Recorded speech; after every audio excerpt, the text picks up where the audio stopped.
first time around.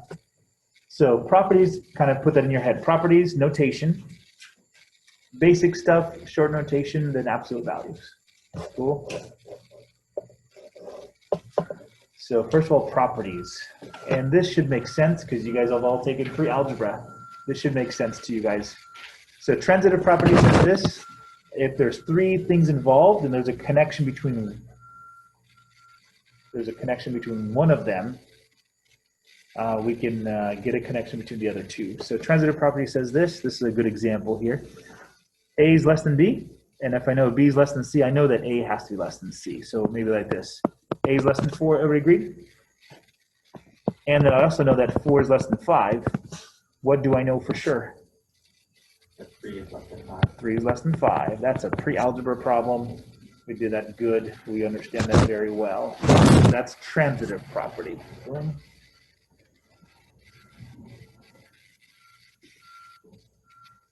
Addition property says if I have two things that are the low things, the smaller items, A and C are the smaller ones, then I have the bigger ones, which is B and D. If I were to add the small ones together, then I would add the large ones together, inequality still stays the same. Are we good? So, boom, example here, 3 is less than 4, yes. 12 less than 16, that's true. So then I know that if I were to add 3 plus 12, which is 15, that's so much going to be less than 4 plus 16. Are we good? So the addition property, or addition of inequalities property. Addition of a constant, if A is less than B, if I add the same number to both sides of an inequality, I still keep it the same. So 3 less than 4, agreed. If I were to add 5 to one side and 5 to the other,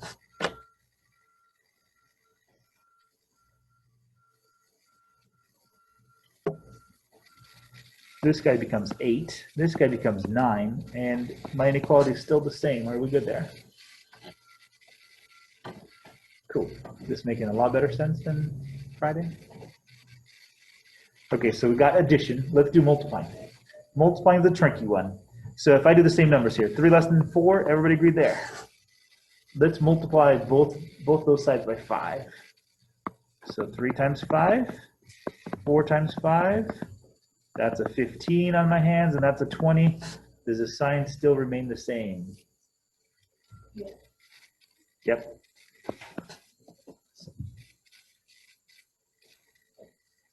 Okay, and then the last one. If I multiply by a negative number, so this is C is less than 0 now. So if I do this here, 3 less than 4, yes, I agree with that. I'm going to multiply 3 by a negative 5, multiply 4 by a negative 5, and if I do that, I get a negative 15 and a negative 20. Voila. You guys remember this from pre-algebra?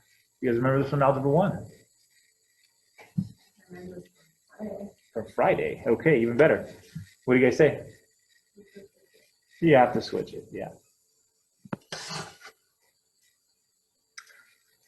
Multiply through by a negative. So if you multiply through by a negative, if you divide through by a negative, you have to switch the sign. And if you switch them around, the book doesn't talk about this here, but this is kind of, it makes sense. 3 less than 4, are we agreed? If I were to switch the 3 and the 4, do I have to switch the inequality as well? Yeah, so whenever I switch numbers around, I do that. So for multiply by a negative, if I divide by a negative, or if I switch by, not by a negative, but if I just switch, those are the 3 times that we have to switch the inequality. And the garbage truck is here. All right.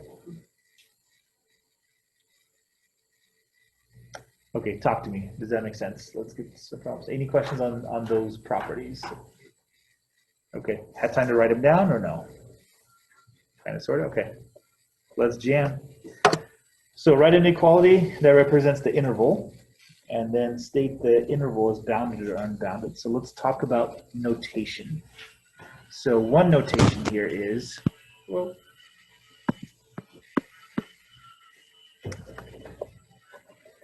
there it is. This guy here, this guy's called interval notation.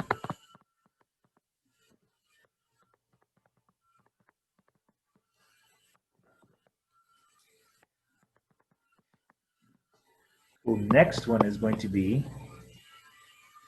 let's do the graph. The graph would be a good way to do it. Graph, and the last one would be inequality notation.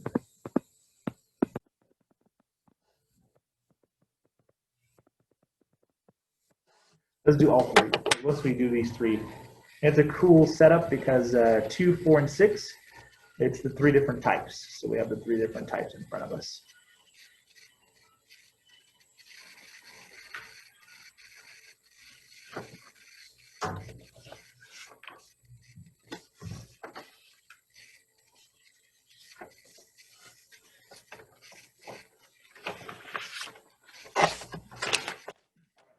So we have this little notation. We've got a parenthesis next to the 2, and we got a 10, we got a bracket.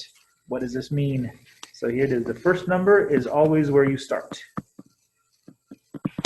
Last number is always when you stop.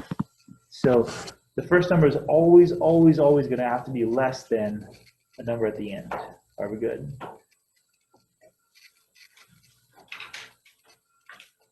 So if I were to graph this, absolutely 2 comes before 10. That's no problem. So 2 is over here, 10 is over there. And interval notation and the graphs, they're almost the same as far as how you write them here. So notice the parenthesis around the 2. It's going to be a parenthesis around the 2 here. There's a bracket at the 10. There's a bracket at the 10. Now you guys talk to me here. In Algebra 1, did you guys learn it with parentheses or brackets, or did you guys learn it with open dots and closed dots? No. Okay, okay, cool. Okay, so now I got my little understanding came through. So in Algebra 1, inequalities are the last chapter in the textbook. Yeah, we never got there. Never got there. Okay, so good. So this is all new stuff for you. Okay, so let's go through it. Ask the questions if you need to, okay? Okay, so first things first is with the parenthesis, when a parenthesis is happening, that you don't include the 2. 2 is not part of your answer. Good there? 2.1 is part of an answer. 2.000001 is part of the answer, but not 2. Okay? So it's anything that's above 2. And then that bracket at 10 means you are actually including the 10. So 10.000000 is included in your answer. You good, Dylan? Is the bracket on a curve or is it under your curve? Sorry, the bracket, it should be a bracket at 10. Yeah. Like on the 0. Oh, for the 2, yes, it should be curved because that's a parenthesis. Yeah, so you got parentheses around the 2, or by the 2, you got a bracket at 10. It means totally different things, right? One means we're including the 10. This means I'm not including the 2. And so where's the shade? The shade is in between these guys right here. Here's your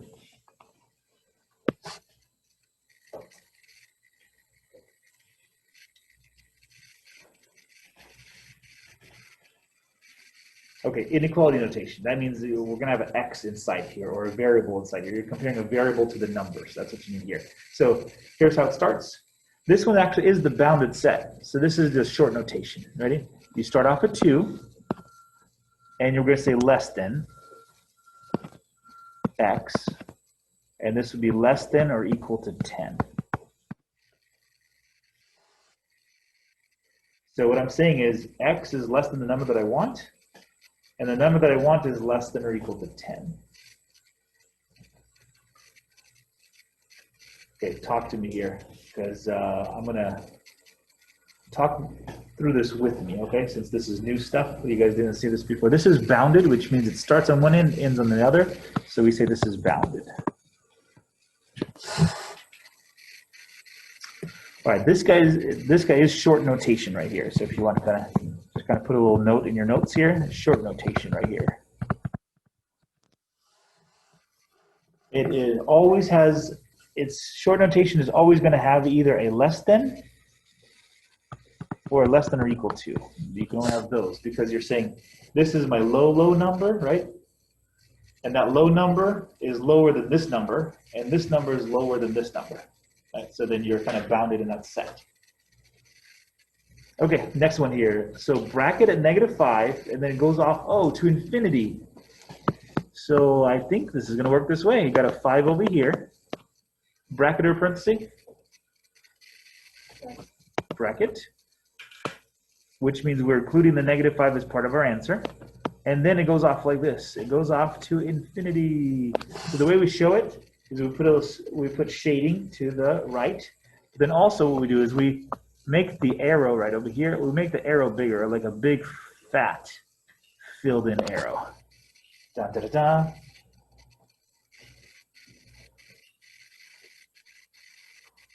Good there. All right, how do we do this with a variable? What does this mean? What does this interval mean? I think it means I want all the numbers that are bigger than or equal to -5. True? Is that what the graph says? So I want all the numbers that are greater than or equal to -5. And this one is unbounded. Dylan, question. Why is it a bracket for the -5 when it comes to 2? Sure. Good question. And this one, as long as it, once you guys get it, it's like a little light bulb that turns on. So at this point, I am including a -5 in my answer.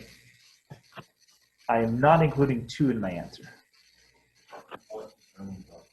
Cool. Let's see.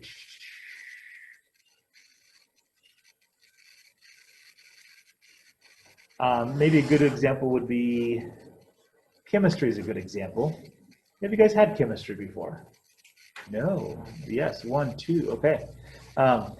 There's a something called absolute zero. That's somebody raising your hand or no? Okay.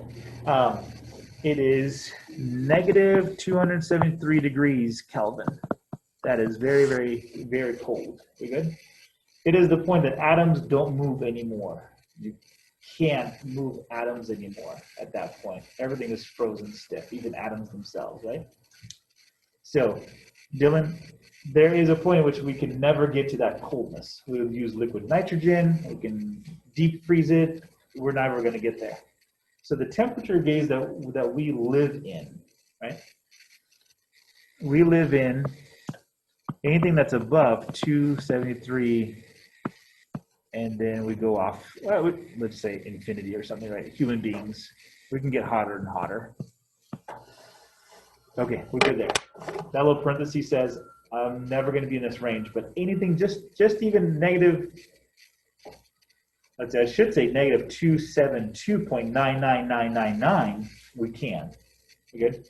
We just can't get to that absolute zero. I also didn't realize that in the actual question, you already has the brackets. Uh-huh. My eyesight, but Okay, no problem. It's a good, I'm glad you actually asked the question because that's needed to sort of grasp there. We good? As opposed to this one, it's the number of students in algebra class. 1, 2, 3, 4, 5, 6, 7, 8, 9, 10, 11, 12. Right. At the most, on any single day of attendance, we can have either from 0, we can have 0 students, or we can go up to 12, right? So, sorry, that's 0.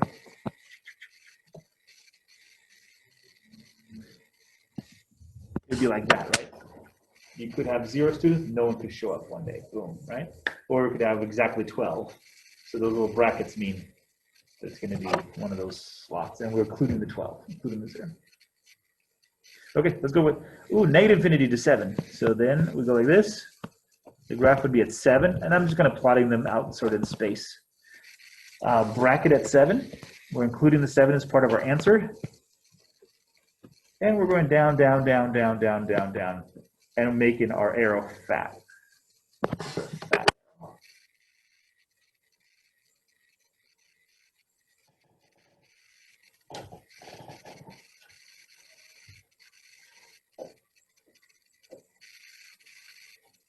We get there. All right, give me the inequality notation. So that at that point, I need x's compared to that. So x is what? All the numbers that I want are less than or equal to 7. Agreed? Bounded or unbounded? Unbounded at this point.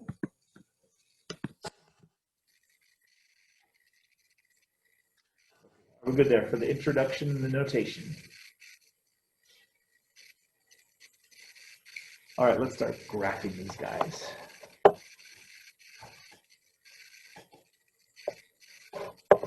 So we're going to do it by matching here. Real quickly, I know you can do it by numbers. The whole point is not to match the 5 with the 5 and like, I'm done, that's cool. The whole point is to figure out, based upon the inequality, what's happening. Okay? Good? So don't just get to the answer, got to process the work in your head. For number 8, I'm looking for a graph that is going higher or equal to 5. So I know I'm going to start off at 5, and I know I need a bracket there. Are we good? That's what I'm looking for. I'm looking for a graph has a bracket at 5 going off to the right-hand side, and it's going on forever. Yeah, it's going to go like this, all the way down there, right? And then you guys think to yourself, okay, does that make sense with all the different pieces I have? The pieces are which direction, bracket or parenthesis, bounded or unbounded. There's your sort of 3 different things to think about. 8, okay, guys? Number 10. Number 10, ooh, that's bounded, isn't it? It's bounded from 0 to whatever 9 over 2 is. What is 9 over 2? 4.5. 4.5, that's cool, okay. And then I'm looking for this. I'm looking for brackets or parentheses? Looking for brackets. Brackets starting at 0, bracket going up to 4.5, right? So now I'm looking at my graph. Yep, that's C, I heard. Yep, boom. And the absolute value. Okay, let's talk about absolute value. We're going to talk a lot more about absolute value. Here's our little quick introduction.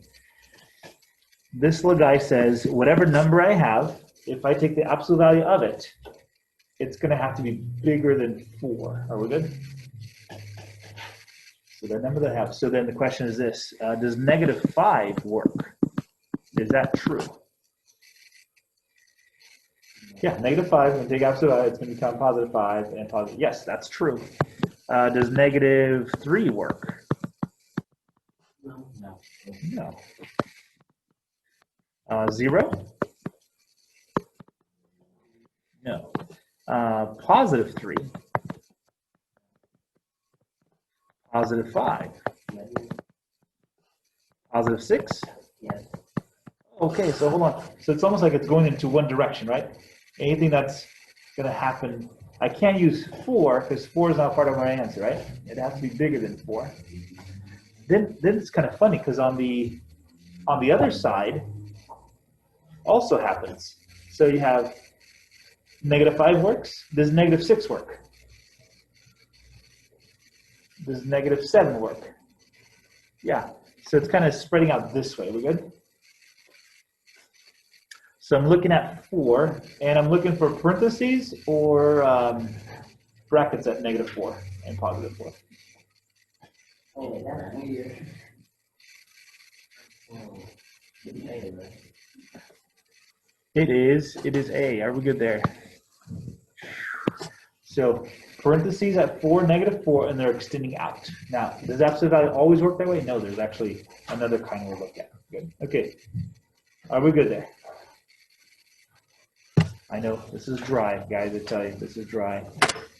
We'll get there. We'll get to some funner stuff here. All right, now let's just look at just plugging stuff in. Plugging stuff in and finding yes or no, true or false with it.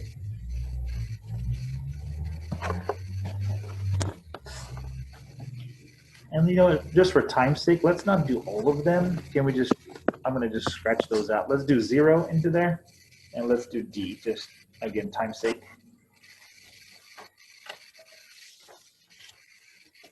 I want to at least get to, I think if I get to absolute values here in 15 minutes. All right, so A and D only. Here it is, 0 goes into that. So with A, x equals 0, plug it in. And then all we just do to determine whether it's true or false. We're finding out if these guys are solutions or not. Is there a solution to this problem? Yes or no? 2 times 0 is 0. 0 plus 1, 1. Is that true or false? False.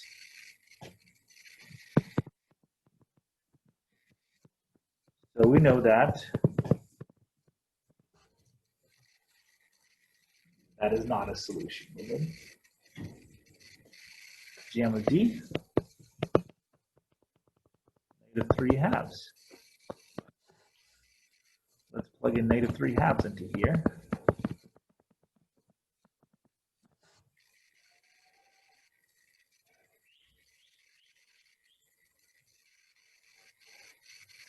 All right, talk to me. 2's cancel, is that right? You have a 2 on top, 2 on the bottom? Okay. -3 plus 1, is that less than -3? No. That's -2. Nah, not a solution. Huh.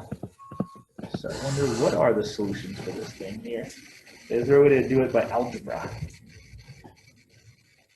I think so. Let's go for here. So let's talk about the, remember dividing by 0, multiplying by 0, or by negative. So let's talk about that first. So we haven't done a solution yet. Let's see. We'll find it later. So let's do these ones first here. So solve the inequality. So if this was an equal sign, what would you guys do to solve?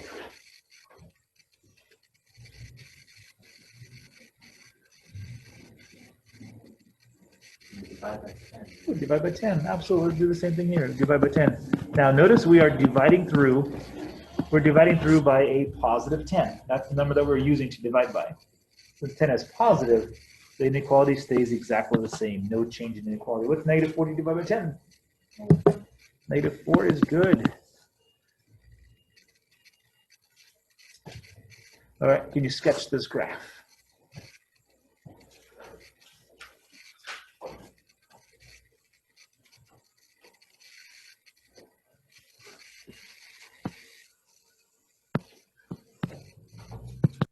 So you can put -4 in the number line just like that. That's fine. I'm just taking a look at the book. Let's see what the book does the graphing stuff.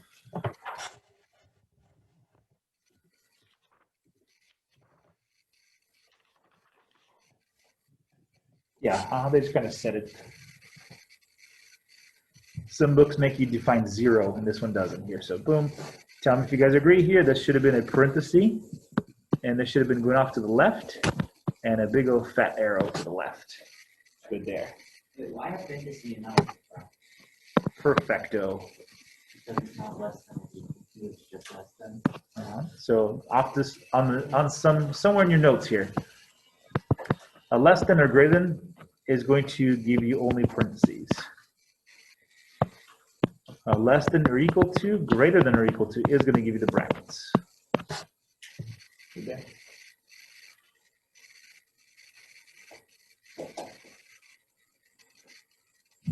All right, jumping to 22. If this was an equal sign, what would we do to solve for x?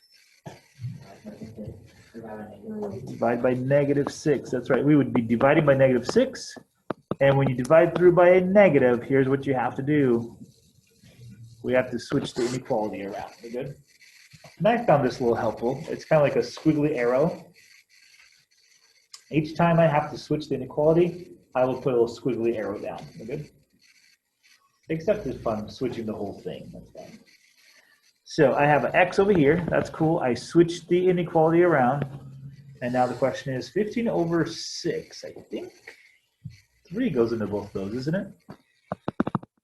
3 will go into these guys.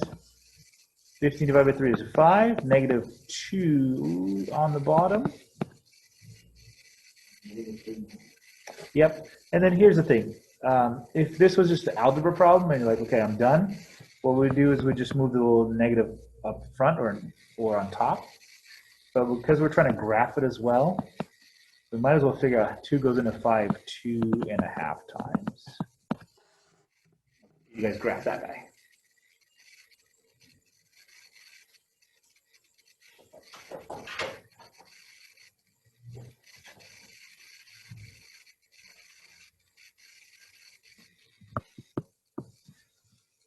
And what your book does, the way the book does it, is if you have something that's not exactly a value, an integer value, your book does this right here. It makes you put the two integers, because we normally put integers on the number line.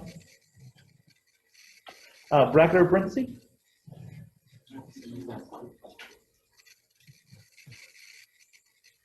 So negative 2.5 is between negative 2 and negative 3. It's about right here. It's a parenthesis, and it's still going down to the left. Big old fat arrow, and we're good to go. Are we good?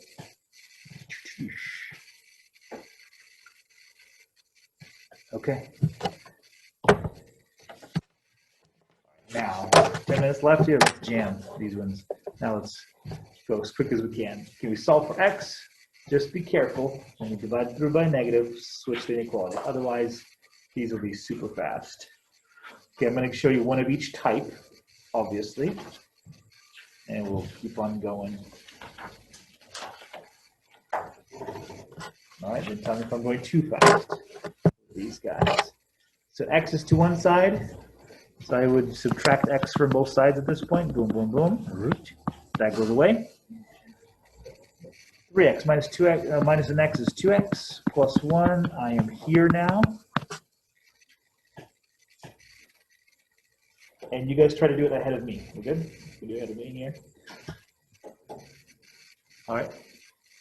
And talk to me here. What is next?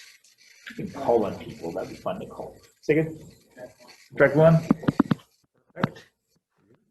That's gone. I'm left with 2 minus 1 is 1. Next. Awesome. I got x is greater than or equal to 1/2. Sketch it. So 1/2 is between 1 and 2. No, it's between 0 and 1. All right, and then of course bracket or parenthesis, and then which way it goes.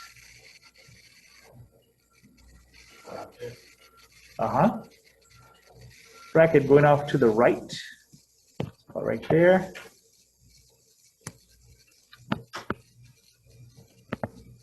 And big fat print arrow. Boom.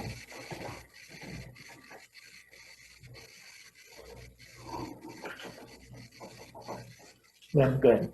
Why do we subtract 1 instead of dividing by 2 first?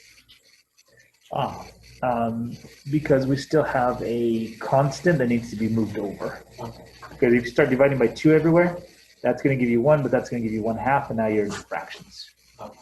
In fact, good job on setting up. 32 has fractions inside it, so how do we deal with fractions? Perfect setup. Thank you, Lynn. So now the question is with 32. Everything was great. It looked like 26, except it has that 2 7s inside there. Bummer. Okay, I usually don't like to deal with fractions until the very end. Can you read out the problem? Oh, sure. It is 3. How about if I do this? Boom. Oh, yeah.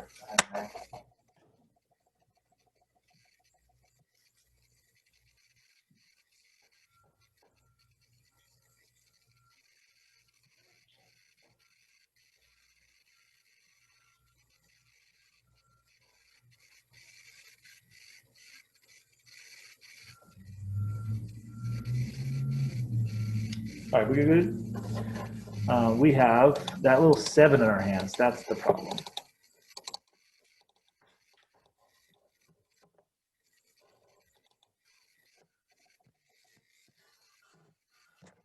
All right. So what we're going to do, we're going to get rid of it. So just like we did with equal signs, right? Whenever you see fractions, can we multiply through by common denominator? I think we multiply through by common denominator. Let's multiply through by common denominator. So I'm going to multiply by 7 on this side. And I multiply by 7 on this side. Notice I multiply by a positive 7. Do I switch inequality or no? Nah. So distributive property, 7 times 3 is 21. Oh, this is an easy one. Anybody tell me what this one is?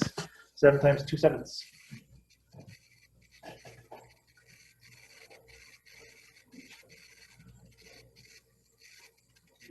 2. That was the whole point of multiplying by 7 in the first place, right? Was to get rid of that sevenths on the bottom. This is good. 7 times x is 7x. 7 times the -2 is -14. Da, da, da, da. Okay. Let me pick on, let's see, Tristan did that one again. Let me pick on this row over here. Stella, Dylan, Annette, or Isabel, talk to me here. What do we do next?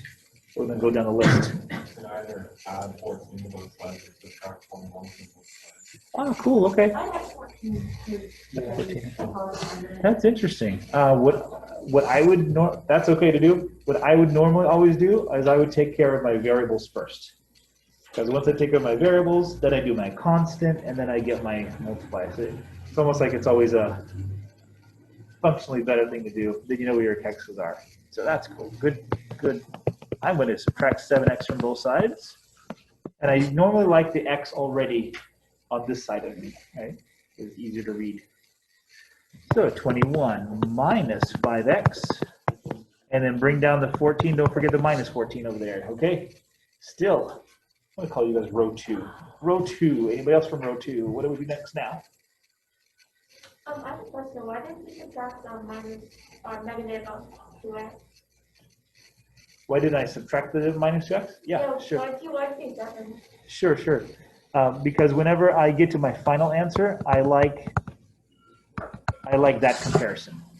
I like x is something something to a number, because then I know exactly which direction I'm going and everything else. So I like the x to be on the left-hand side. So if I can get x to the left-hand side earlier on, that's perfect. Does it always work? Not really, but at least it's a good strategy. Good, Annette. Good question there. All right, row 2. Go for it. Anybody else? What do we do next? Subtract 21. I go with that.